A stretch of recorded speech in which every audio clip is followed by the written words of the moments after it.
Welcome to மராதம்ஸ் kitchen. இன்றைக்கி நம்ம பார்க்க போகிறது பீர்க்கங்காய் கூட்டு. அதுக்கு தேவையான பொருட்கள்: 50 கிராம் கடலைப்பருப்பு, 25 கிராம் சிறுபருப்பு. இது 1 மணி நேரம் ஊற வச்சுருக்கேன். 1லேருந்து 1.25 மணி நேரம் ஊற வச்சுருக்கேன். அந்த மாதிரி ஊற வச்சாலும் நல்லது தான், நல்லா மெத்துன்னு வெந்துடும். இப்போ நல்ல தண்ணியில் அதை வேக வச்சு நல்லா கழுவிட்டு ஊற வச்சுருக்கேன். சிறுபருப்பை நான் அந்த அடிக்கடி கழுவ மாட்டேன், ஏன்னா அதோடய ஃப்ளேவர் போயிடும்ன்ட்டு. இப்போ அந்த நேரத்துக்கு நீங்கள் போட்டுக்கலாம். சிறுபருப்பை போட்டுட்டு இதை நான் கேஸ் மேலே வச்சிடுறேன். இப்போ அடுத்தது உங்களுக்கு சொல்கிறேன் பாருங்கள் தேவையான பொருட்கள். இதில் மீடியம் சைஸ் பெரிய வெங்காயம், ரொம்ப மீடியம் சைஸ் வெங்காயம், இவ்வளோ சைஸ் தான், அந்த சைஸில் 2 வெங்காயம் வெட்டி வச்சுருக்கேன். இதில் நான் பாதியாக உங்களுக்கு சொல்கிறேன். பூண்டு ஒரு 4 பூண்டு தனியாக எடுத்து வச்சுருக்கேன். 2 பச்சை மிளகாய் தனியாக எடுத்து வச்சுருக்கேன். ஒரு 4 பூண்டும் 2 பச்சை மிளகாவும் நசுக்கி வச்சுருக்கேன். ஒரு குட்டி தக்காளி அதை வெட்டி வச்சுருக்கேன். ஒரு கொத்து கருவேப்பிலை எடுத்து வச்சுருக்கேன். இது 1 கிலோ பீர்க்கங்காய். தோலெல்லாம் எடுத்துட்ட பிறகு இவ்வளோ பீர்க்கங்காய் இருக்குது, 1 கிலோ பீர்க்கங்காய். இப்போ நம்ம ஸ்டவ் ஆன் பண்ணிக்கலாம். இப்போ இதில் நான் பாதி வெங்காயம் போட போகிறேன். பாதி வெங்காயம் போட்டேன், பூண்டை போட்டேன், இந்த பச்சை மிளகாவை போட்டேன், இந்த தக்காளியை பாதி போட்டு ஒரு 4 பீஸ் தான் எடுத்து வச்சுருக்கேன். இப்போ இதில் கொஞ்சம் கருவேப்பிலையை போட்டுறேன்.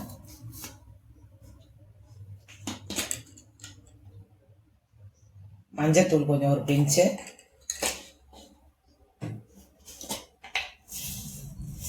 சீரகம் ஒரு காலுக்கும் கம்மியாக, இந்த பாருங்கள் இவ்வளோதான் மிளகாத்தூள். கூட்டுக்கு தேவையான தண்ணி எல்லாம் ஊற்றிட்டேன். இன்னும் கொஞ்சோண்டு தண்ணி ஊற்றிக்கலாம், ஏன்னா சிறுபருப்பு போட்டிருக்கேன். இன்னும் கொஞ்சம் தண்ணி ஊற்றிக்கலாம். கால் ஊற்றிருக்கேன். இப்போ நம்ம க்ளோஸ் பண்ணிடலாம். க்ளோஸ் பண்ணிவிட்டு நம்ம இந்த குக்கரை எடுத்து இந்த ஸ்டவ்வில் வச்சுட்டு இப்போ இந்த மாதிரி ஒரு கடாய் எடுத்துக்கோங்க. கடாய் சூடாகிட்டு இப்போ நம்ம எண்ணெய் ஊற்றிக்கலாம்.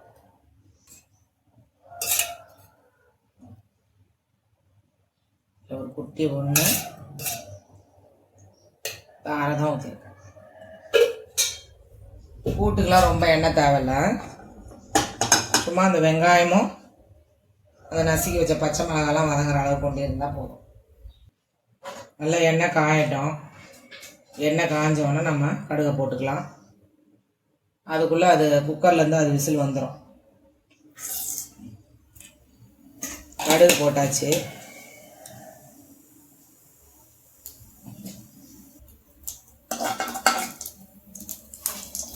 கடுகு வெடிக்க போகுது.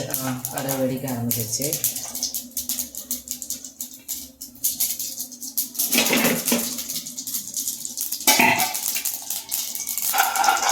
கடுகு நல்லா வெடிச்சிருச்சு. இப்போ நம்ம அதை மீதி வெங்காயம் போட்டுக்கலாம். வெங்காயம் நசுக்கி வச்சால 4 பூண்டு, அந்த பச்சை மிளகாய் 2 பச்சை மிளகாய் போட்டு, அப்புறமா அந்த 4 பீஸ் தக்காளி, கொஞ்சம் பாதி கருவேப்பிலை. லாஸ்ட்டாக நம்ம செஞ்சு முடிச்சோம்னா கொஞ்சம் கருவேப்பிலை எடுத்து வச்சோம்.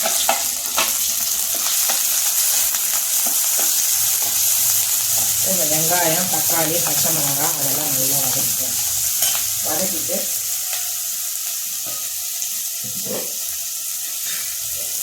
நான் எதுலேயுமே உப்பு போடல. இப்போ இவ்வளோ உப்பு போடுறேன், 1/4 ஸ்பூன் உப்பு போடுறேன். 1/4 ஸ்பூன் உப்பு போட்டுட்டு நல்லா வதக்கிக்கலாம்.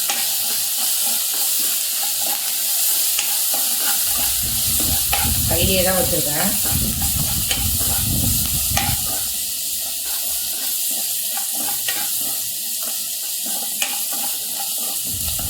உப்பு போட்டு வதக்கும் போது உங்களுக்கு கொஞ்சம் சீக்கிரமாக வதங்கிடும். தக்காளிலையும் சரி வெங்காயத்துலேயும் சரி. இப்போ நல்லா வதங்கிடுச்சு. இந்த வதங்க இருந்தால் போதும். இப்போ நம்ம இந்த காயை போட்டு 1 கிலோ காய்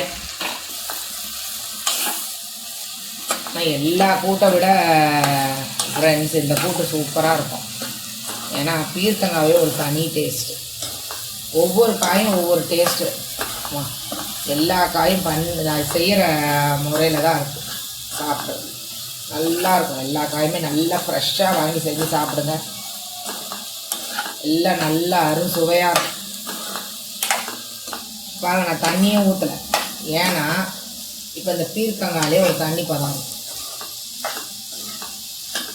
அதனால் நான் தண்ணி ஊற்ற மாட்டேன். இப்போ வந்து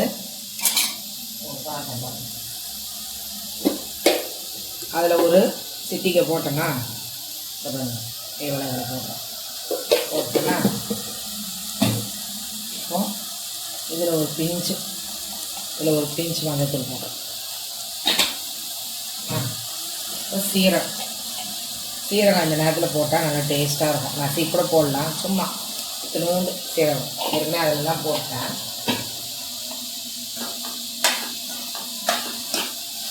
இப்போ இன்னொன்று பருப்பு வேகலை, விசில் வரல. அது வரைக்கும் நம்ம இதை மூடி வைக்கணும். ஒரு 2 நிமிஷம், 2 நிமிஷன்றது 3 நிமிஷம் மூடி வச்சிடலாம். இப்போ மூடி வச்சுட்டோம். நம்ம இப்போ ஒரு 3 நிமிஷம் கழித்து நான் வந்து பார்க்கலாம்.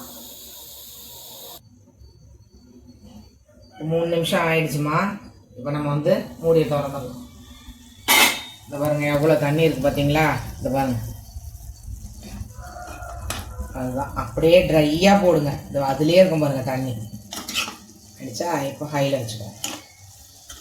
இப்போ எல்லாம் அந்த 3 நிமிஷமே 3 நிமிஷத்தில் அந்த க்ரீன் கலரே மாறாது. அப்படி இருக்கணும். வெந்து போச்சு. இப்போ குக்கரையும் ஆஃப் பண்ணிவிட்டு பருப்பை கொட்டிடலாம்.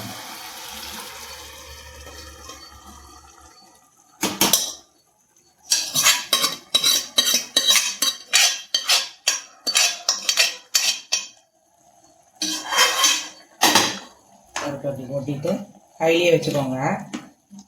ஹையில் வச்சாலும் ஒன்றும் ஆகாது.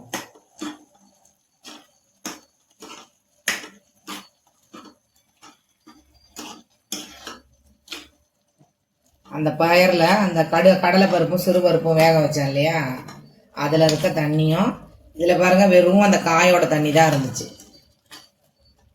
இந்த மாதிரி சொல்லுவாங்க பாருங்கள், கூட்டு தலை இருக்கணும்ன்ட்டு. இந்த மாதிரி இருந்தால் நல்லா சாதத்தில் போட்டு சாப்பிட்லாம். சாதத்துக்கு போதும் இதுவே. சப்பாத்தி, தோசை இந்த மாதிரிலாம் சாப்பிட்லாம். உப்பு டேஸ்ட் பண்ணிக்கலாம். அந்த டைமில் உப்பு கம்மியாக இருக்குது, ஏன்னா நான் கால் தான் போட்டேன்.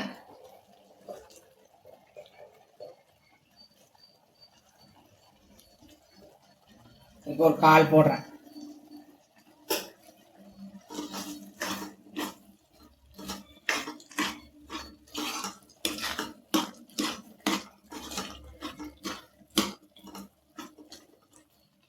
இப்போ டேஸ்ட் பண்ணுங்க.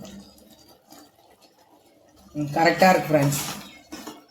இப்போ வந்து நம்ம ஒரே 1 நிமிஷம் அந்த பருப்பு அந்த காயெல்லாம் கொஞ்சம் நல்லா அந்த பருப்போட எசன்ஸ் எல்லாம் அந்த காய்க்குள்ளே போனோம் இல்லையா, அதனால் அந்த 1 நிமிஷம்.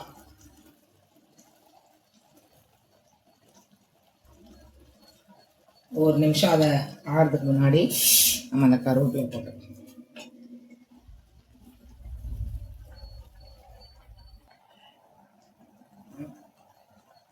இப்போ கருவேப்பிலை போட்டுருவோம் நம்ம. இப்போ அவ்வளோதான் ஃப்ரெண்ட்ஸ். ஸ்டவ் ஆஃப் பண்ண போகிறேன். ஸ்டவ் ஆஃப் பண்ணிடலாம். சூப்பரான கடலைப்பருப்பு சிறுபருப்பு போட்ட பீர்க்கங்காய் கூட்டு ரெடி ஆயிடுச்சு.